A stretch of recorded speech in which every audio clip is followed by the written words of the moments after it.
¿Cuáles son las diferencias entre un caso penal en la Corte Federal comparado con un cargo penal en la Corte Estatal? Soy el abogado Daniel Izquierdo del bufete Izquierdo Law Firm. En un caso estatal, típicamente la primera oferta no va a ser la mejor y tu situación puede mejorar si el abogado pelea por ti y sigue dándole tiempo al caso. Normalmente las ofertas van mejorando lo más que te acercas a un juicio final o un juicio con jurado.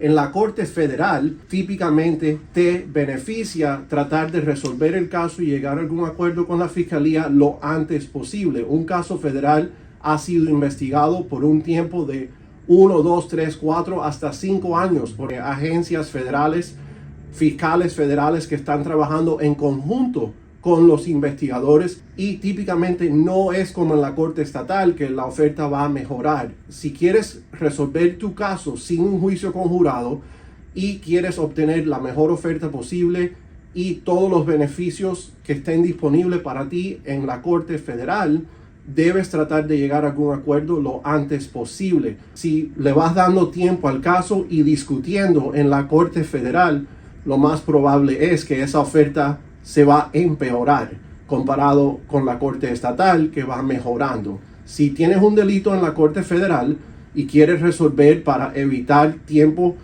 en la prisión o rebajar el tiempo que te va a corresponder, recomiendo que lo hagan lo antes posible para ir controlando la oferta, controlando los cargos y rebajándote los puntos para obtener el mejor resultado.